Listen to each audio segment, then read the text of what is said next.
I got one more multiverse theory here. All right, let's go. Because let's hear it. Who plays Tommy? Mr. Sebastian Mr. Stan, Sebastian aka Stan. the Winter Soldier. We know where he was in the 90s. He just got done killing Tony's parents. You know who he would need to do? He would need to lay low. And how does he lay low? Drummer of Motley Crue, where he meets Pamela Anderson, and he lays low for a little bit here as the Winter Soldier is the drummer of Motley Crue in the 90s. And Tommy had some maybe drug and alcohol problems that could very well go into a super soldier coming out of his deeds. Yeah. So I think Motley Crue in the MCU confirmed. Yep. There it is. Last one. There we go.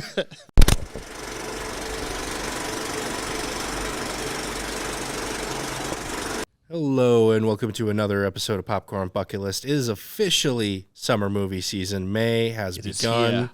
You look, you know what? I was gonna say ridiculous, but this is ridiculous. This is on brand for you. Yes, this is on brand. You even asked me if you thought I look if I thought you looked goofy. I was like, you always look goofy. Oh, come on. But no, this is on brand for you. And like, I don't know if I ever told you the story. Like when I was 11, I was at my uncle's house. It was kind of a rainy night, and I had just a friend I'd met one time before. His name was Hager, and he rolled up and he said, "Ryne, you're a wizard." And I said, "Me? No way. I ain't no wizard." And that's where I got this and this cloak. And yeah, it's a long story. There's a bunch of weird things, but I can so long you could fit 7 books. Yeah, or 8 movies. Like if I decided to write a screenplay about it, it'd probably be about 8 movies. You know what? Let's just keep you talking here, though. We got another Ryan's challenge here for you this month. No one answered last month's. Yeah, it was a little tricky. I'm a little disappointed in all of you. Yeah, you had 2 tickets on the line. I gave some clues, but it's all good. Yeah, you got a different prize for him. Yeah, we are actually going to do a popcorn bucket, which is like a $15 value, something like that. So check it out. Free pop every time you go in. It's a refill of $3, which is the cheapest popcorn you can get there, and it's a bucket, and you can fill it up when you leave too for free. So I mean, it's a great deal. But you only get it if you answer correctly the challenge here in the comments of the YouTube video. It's the only place we're accepting the answers. So Ryan, why don't you hit them with the challenge? What do they got? I got you. So my question for you today also has to deal with the wizarding world, but not of the Doctor. Of Mr. Potter. Which actor played Dumbledore in the 3rd through the 8th film? Not the first film. The 3rd through the 8th film. Is that your spellcasting sound effect? Yeah. Did you just kill one of the interns? Oh my god. Oh god. Ryan, how are we gonna?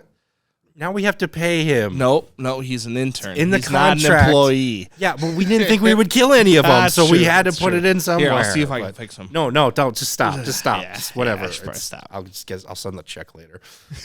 But before we get into the weekly preview, we also want to preview something on our own channel here. The latest Some Show here. By the time this episode comes out, we'll have premiered. We'll have 2 more episodes after that. So watch the one that came out. And then check out the next one and the one after that. And all I'm going to say as a little tease, our friends, some of our best friends, we have filmed and we've been a part of these. They torture themselves, let's just say, in 2 of the episodes. And we were definitely a part of that torture. We facilitated. And I might have pushed it. I might have told them. I feel a little guilt, to be honest. But not a lot. I cry about it for like 10 seconds and then I move on. Then move on. Whatever. And then the 3rd episode, only one will be tortured as a loser. Ooh. Who's it going to be? I don't know. I have to look forward to find out. But let's talk about this week. Weekly preview time. Only one to talk about. Nobody wants... This is a pretty wise move here. Nobody's going to go up against Doctor Strange, a Marvel movie, right after Spider-Man. It's a multiverse thing. This is another huge step in one of the biggest franchises in movie history. Nobody's going to come out in a wide release theater right now. No. You got to give yourself at least a week, if not more. Yeah. Like, obviously, Doctor Strange is going to make a ton of money. And that's all anybody's going to be talking about for if any movie came out with this, it wouldn't even be a David versus Goliath story. It would be like if David then challenged God. Yes. Essentially. Yeah, that's a great analogy. But you know what to expect at this point. You've either seen the trailers, or if you're like me, I'm at the point now I'm trying to avoid the trailers, although things are still being spoiled for me, unfortunately. So we're not really going to get into what to expect with this movie as far as the trailers and whatnot like we usually do. We're going to give you some of our wildest predictions. These are off the cuff. I haven't really thought too much about this, to be honest. I kind of just pitched them before, like 2 minutes before we started filming. Like, hey, we got it covered. Let's do something drastically different. Should we have prep time? No, man, record, go.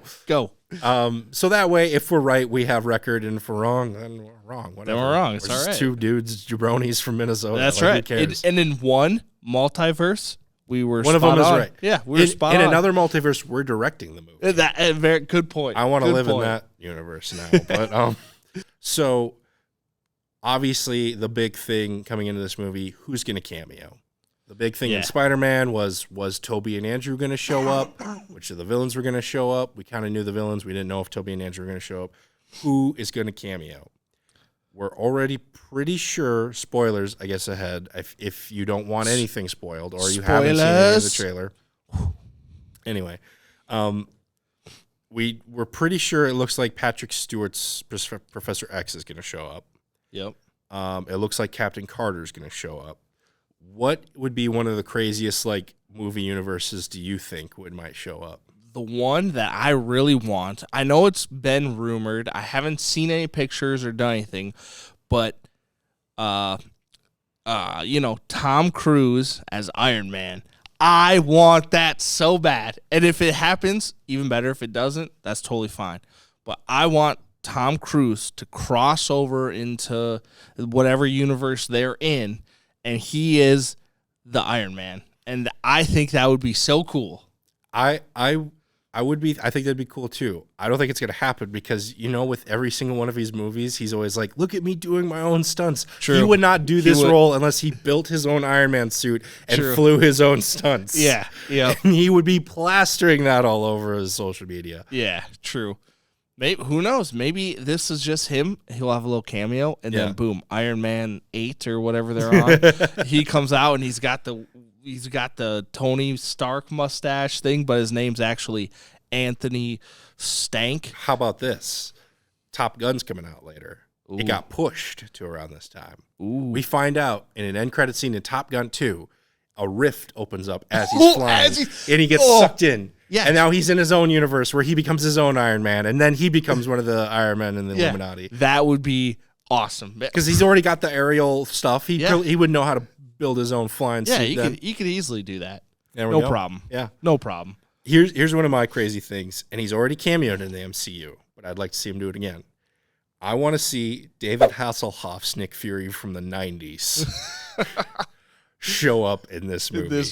Because he's just kind of I'm not going to say he's the greatest actor of all time. He's just kind of a charismatic guy. He's just kind of fun to have around and everything. And it's not, in Samuel Jackson's Nick Fury, they kind of have a plan for him. There's going to be things he's going to be showing up later on here. They haven't really used him much here. Yeah. I want to see a Nick Fury. I want to see David Hasselhoff from 90s Nick Fury do a Samuel L. Jackson impression. I want him yelling at Strange like, "You broke these mother flipping timelines," but as David Hasselhoff. Yeah, that would be pretty awesome. And he drives in on Kit. Yeah. We're just gonna drag in all the universes here. Coming back to Harry Potter, Daniel Radcliffe is Wolverine. Yes. Oh, that would. This is how they introduced Wolverine. Yeah. That could work. And Harry Potter, because he's a magical Wolverine. This is the Wolverine universe where in Harry Potter he got bit by a werewolf, turned into a half Wolverine. Yes, that would be. Got dragged into this universe. You guys, why? It's happening.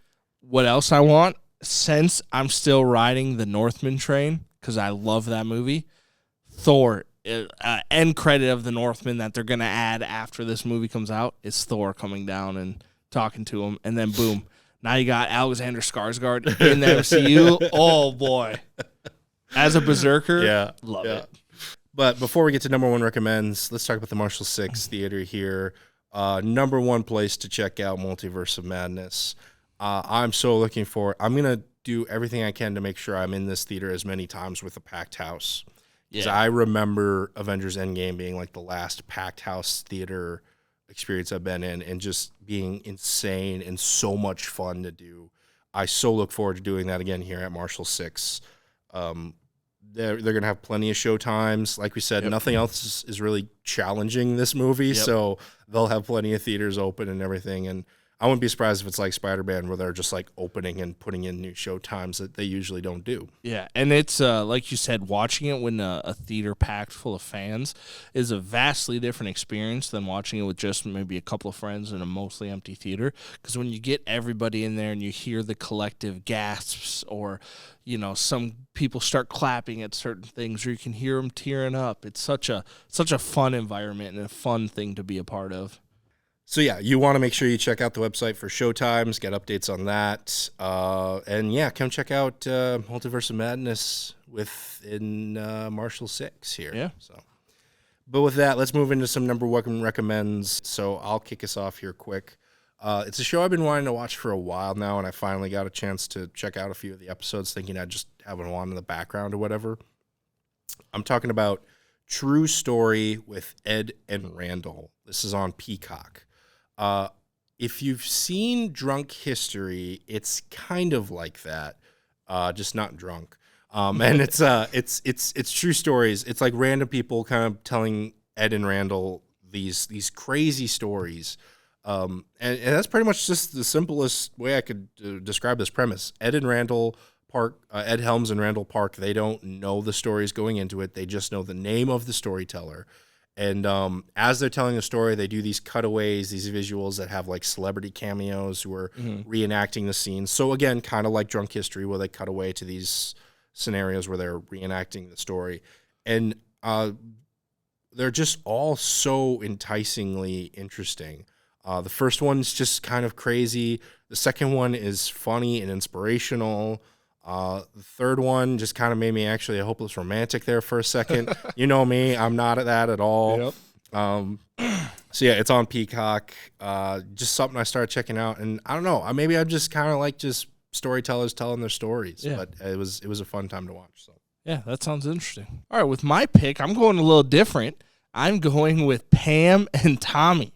This is the quote-unquote true story of Pamela Anderson and Tommy Lee of Motley Crue, and their infamous tape that leaked in the 90s. Now, for me, I've seen Motley Crue a couple of times. They're awesome, great band.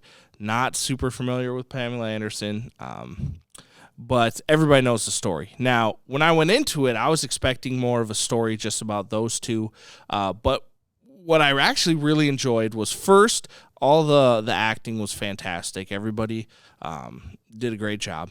But it also kind of it reminded me of the era of VHSs, when VHSs were the thing. Everybody had VHSs for their movies. You were going to the movie store to rent VHSs, Be Kind, Rewind, when the internet wasn't really a thing. Like they talk about, we saw it on a website. Website? What's a website? And then they go to the public library to log on to a website. www is actually just 3 W's. And yeah, it's great. And it kind of also leads into some of the adult world and how like that changed because of this. And it's pretty informative, as in like not the main story, but it just kind of gives insight on kind of how this stuff all evolved, and partially because of Tom and Pammy's tape. And yeah, it's just a fun, interesting, definitely a little graphic. Make sure you're 18 or whatever. I think it's a R rating. So, but for the adults out there, check it out. It's pretty fun. And with that, that's a good place to wrap it up here. That's going to do it for us here on this episode of Popcorn Bucket List. Be sure to check out the most recent episode of Some Show, the first of many times where our friends torture themselves for the internet. That's just how we roll. That's around just how here. it is. Also, be sure to check out the Marshall 6 Theater for showtimes for the upcoming Multiverse of Madness. For myself and Ryan Meyerberg, we'd like to thank you so much for watching, and we will see you at the movies. God.